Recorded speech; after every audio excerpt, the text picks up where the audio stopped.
What's up, Preston Outdoors fans? I want to thank you guys for tuning into this week's video.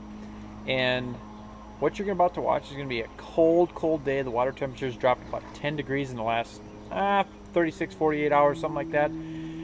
And so what I ended up doing, now the back of the GoPro has its waterproof casing mount on it, so you can't hear very much. So I add a little music and a little bit of audio to it. So what I want to do is take the time and talk to you about the baits I was throwing really quick. First off, I was throwing a jerk bait.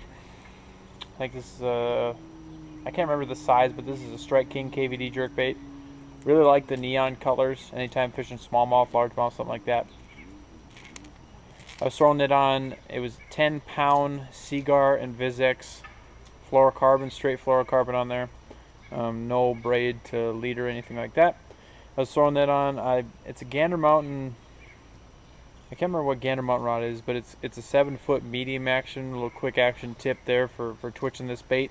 I really like this bait if I can visibly see anytime there's a transition line between sand and a weed edge or weed clumps. For the first few fish that I caught using jerkbait, I was throwing on behind, in front, left and right of a weed clump that I could visibly see with my eyes, or I had driven over and then drifted off of with my electronic. I caught a couple smaller fish on this, and then one of the fish that actually made the video, but this is a chatterbait. This is a Buddha Bait Company half-ounce swagger jig. This is, I can't remember the color on this one, but I mentioned it in the video. But I also have I call this a motor oil, but this is homemade craw that I've made.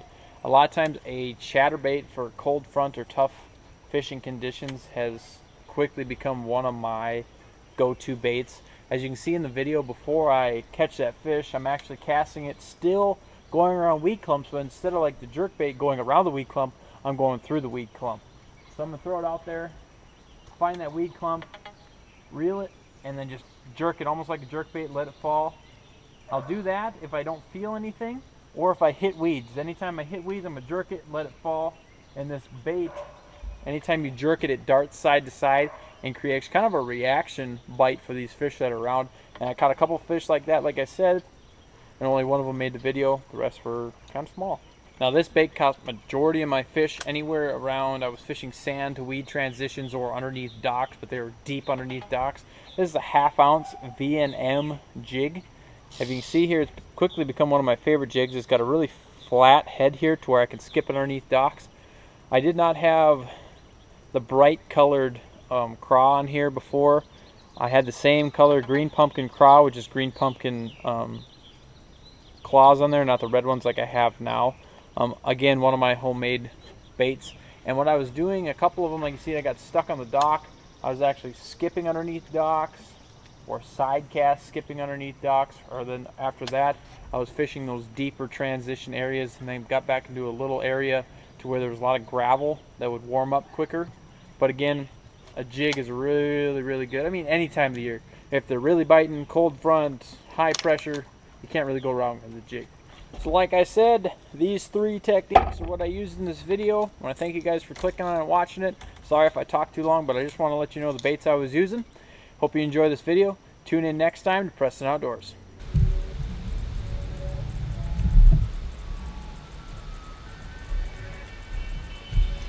First one.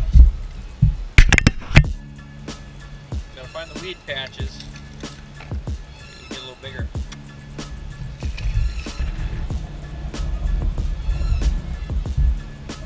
Cast.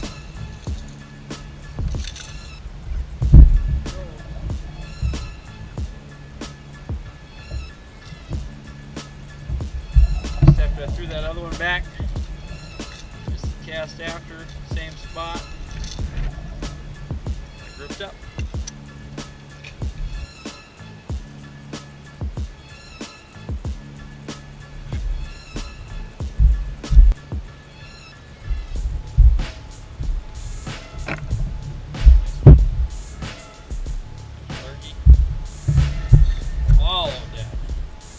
Buddha Bait Company swagger jig, good brand of chatterbait. That's a nice male right there. See if that pattern will produce now.